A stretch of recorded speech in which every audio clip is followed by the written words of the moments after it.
কলেজের অ্যাডমিশন টেস্টের দিন ফেল করার ভয় দানবীকে এতটাই কাবু করে ফেলেছিল যে সে ঠিক করে আর পারবে না, সে পালিয়ে যেতে চায়। আর ঠিক তখনই একটা রহস্যময় ডোবায় সে ঝাঁপ দেয় আর পৌঁছে যায় এমন এক জায়গায় যা তার কল্পনাতেও ছিল না। চোখ খুলেই দানবী দেখে সে এসে পড়েছে প্রাচীন কোরিয়ার জোসন যুগে। চারিদিকে তখন বৃষ্টির জন্য একটা বিশেষ পুজো চলছে, আর তার অদ্ভুত পোশাক আশাক দেখে সবাই তাকে ধরে নেয় একজন গুপ্তচর বা খুনি হিসেবে। কি সাংঘাতিক একটা শুরু, তাই না? মৃত্যু যখন একেবারে দোরগোড়ায়, তখন দানবী তার শেষ চালটা চালে। সে মরিয়া হয়ে দাবি করে সে ভবিষ্যৎ থেকে আসা একজন গণিত বিশেষজ্ঞ। ভাবুন একবার, যে বিষয়টা থেকে সে সারা জীবন পালিয়েছে সেটাই এখন তার বাঁচার একমাত্র উপায়। রাজা তার কথা শুনে একটা চ্যালেঞ্জ ছুড়ে দেন। ঠিক আছে, তিনি বলেন, 2 দিনের মধ্যে পিথাগোরাসের এই উপপাদ্যটা সমাধান করে দেখাও, না পারলে তোমার গর্দান যাবে। প্রথমে তো দানবীর মাথায় হাত, কারণ সব লেখা প্রাচীন ভাষায়, সে কিছুই বুঝতে পারছিল না। কিন্তু তারপর সে সংখ্যা আর চিহ্নগুলো দেখতে পায় আর সাথে সাথেই চিনে ফেলে, আরে এ তো সেই পিথাগোরাসের থিওরেম, যেটা সে স্কুলে 1000 বার করেছে। মাত্র 5 সেকেন্ডে সেটার সমাধান করে ফেলে।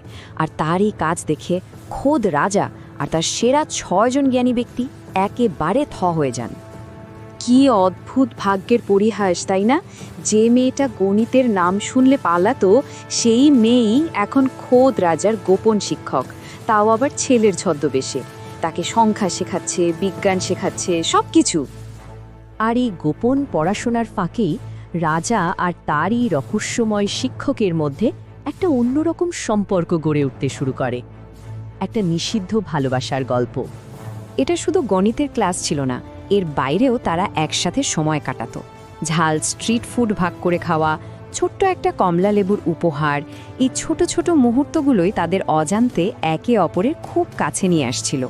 আর এভাবেই একদিন তাদের প্রথম চুম্বনও হয়ে যায়। রাজা তো কিছুই বুঝতে পারছিল না। সে তো জানতো দানবী একজন পুরুষ, কিন্তু কেন জানি তার পাশে থাকলেই রাজার বুকের ভেতরটা ধুকপুক করত। ভালোবাসার এই অদ্ভুত পাঠটা সে দানবীর কাছ থেকেই শিখছিল, কিন্তু ভুল করে ভাবছিল এটা হয়তো দানবীর ব্যক্তিগত স্বীকারোক্তি। কি মিষ্টি একটা ভুল বোঝাবুঝি। কিন্তু রাজপ্রাসাদের সুখ বেশি দিন টেকে না। খুব তাড়াতাড়ি তাদের এই সুন্দর সম্পর্কে ষড়যন্ত্রের কালো মেঘ ঘনিয়ে আসে। বিপদ তাদের ভালোবাসা আর জীবন দুটোকেই এক ভয়ঙ্কর পরীক্ষার মুখে ফেলে দেয়। বিপদ আসছিল, কিন্তু 4 দিক থেকে। দরবারের মন্ত্রীরা দানবীকে তাদের ক্ষমতার পথে কাঁটা হিসেবে দেখছিল। ওদিকে ক্ষমতাশালী মন্ত্রীর মেয়ে রানী, সেও দানবীকে নিয়ে সন্দেহ করতে শুরু করে। আর সবচেয়ে বড় ধাক্কাটা আসে যখন জানা যায় রাজার সবচেয়ে কাছের আর বিশ্বস্ত একজন মানুষই আসলে গুপ্তচর। সব শেষে রানীও জেনে যায় যে দানবী আসলে একজন মেয়ে। আর এই সব ষড়যন্ত্রের শেষ পরিণতি হয় একটা ভয়াবহ হত্যা চেষ্টা। দানবীকে ছুরি মেরে রাজার জ্বলন্ত স্টাডি রুমে ফেলে রাখা হয়, ঠিক যেমনটা আমরা গল্পের একদম শুরুতে দেখেছিলাম। সবকিছু যেন এক বৃত্তের মতো ঘুরে আবার সেই জায়গাতে এসে দাঁড়ালো। যখন রাজা বুঝতে পারে যে দানবীর জীবন এখানে বিপদে, সে ভেঙে পড়ে। সে দানবীকে বলে, আমার স্বপ্ন তুমি, কিন্তু তোমাকে এখানে কষ্টে দেখতে পারবো না আমি। রাজার এই কথাগুলোতেই তার নিঃস্বার্থ ভালোবাসাটা ফুটে ওঠে। সে নিজের স্বপ্নের চেয়েও দানবীরের জীবনকে বড় করে দেখেছিল। আর ঠিক তখনই বৃষ্টি নামে। যে বৃষ্টি দানবীকে এই যুগে নিয়ে এসেছিল, সেই বৃষ্টি তার ফিরে যাওয়ার পথ খুলে দেয়। এবার দানবীকে তার জীবনের সবচেয়ে কঠিন সিদ্ধান্তটা নিতে হয়, ভালোবাসা নাকি নিজের পৃথিবী। রাজা তাকে আটকানোর শেষ চেষ্টা করে। সে দানবীকে একটা চুলের কাঁটা দেয়, যা বিয়ের প্রতীক। কিন্তু দানবী কাঁদতে কাঁদতে সেটা ফিরিয়ে দেয়, বলে যে তার মায়ের জন্য মন খারাপ করছে। সমুদ্রের ধারে তারা শেষবারের মতো একে অপরকে বিদায় জানায়। আর রাজা মনে মনে প্রতিজ্ঞা করে, সময় যতই লাগুক সে দানবীকে আবার খুঁজে বের করবেই। তো দানবী ফিরে আসে তার নিজের সময়।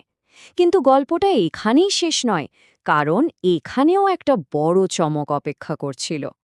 বিশ্বাস করা কঠিন, কিন্তু এটাই সত্যি। জোসন যুগে কাটানো তার সেই লম্বা ঘটনাবহুল মাসগুলো তার নিজের সময়ে ছিল মাত্র কয়েক সেকেন্ডের ব্যাপার। ভাবা যায়।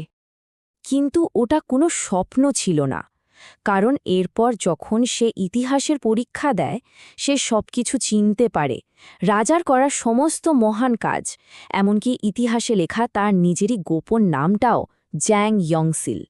তার এই সফরটা সত্যি ছিল এবং এটা ইতিহাসকে বদলে দিয়েছিল। আর ঠিক একদিন বৃষ্টির মধ্যে দানবী এমন একজনের দেখা পায় যার মুখটা হুবহু সেই রাজার মতো। লোকটা হেসে বলে, আমাদের আগে দেখা হয়েছে, অনেক অনেক দিন আগে। রাজার সেই প্রতিজ্ঞাটা সত্যি হয়েছিল, নিয়তি তাদের আবার এক করে দিল। তাহলে এটা কি শুধু একটা স্বপ্ন ছিল, নাকি নিয়তি সত্যি সময়ের বাঁধন ভেঙে দুটো মানুষকে এক করার পথ খুঁজে নিয়েছিল? ভালোবাসা কি সত্যি এতটা শক্তিশালী হতে পারে? এই প্রশ্নটা না ভাবতেই বাধ্য করে।